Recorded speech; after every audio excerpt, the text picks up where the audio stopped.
હે guys good morning welcome to the new vlog. તો સવાર પડી ગઈ નહીં કાઢ્યું નહીં ખાઈ લીધું. આ દેશી દાળનું શાક ને રોટલી બનાવી હતી.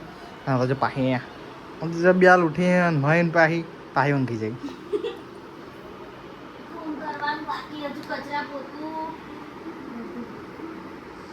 ખાવા બાવા બનાવે શું કહેવાય ખાવા બાવાનું કાઢો હેડો બનાવી દીધી હતું ફરી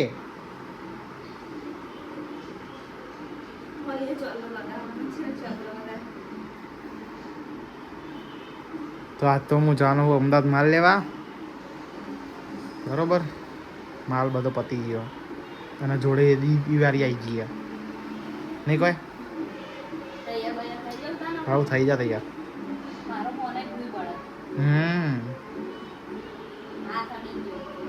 તો જો ગાઈસ મમ્મી બધા બેહી રહ્યા મમ્મી બેહી રહ્યા અને ધવલો એમને ખા બેઠા હા. આજ તો બટાકાનું શાક ખીચડી રોટલી અને હાંડવો બનાવ્યો હતો. ધવુ ને વિરમ બે ખા બેઠા. આજે બનાવશે સુહાની હાંડવો નોનસ્ટિક વાળો. કેવો કહેવાય ચેતા બનાવવાનો. જો પહેલા તો આપણે ખીરું પલાળીને મૂકી દીધું હતું બરાબર.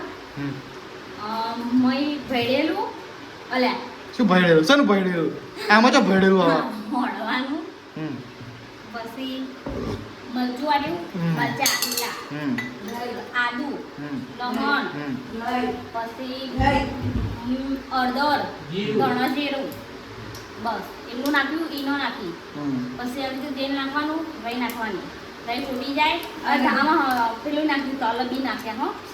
અને હવે ફૂટી જશે ને પછી આના બહુ આપણે જેટલો પાત્રો કરવો હોય એટલું જીરું નાખવાનું. જો મારો પાત્રો બનાવો છે તો મેં એક જ ચમચો નાખું બરાબર.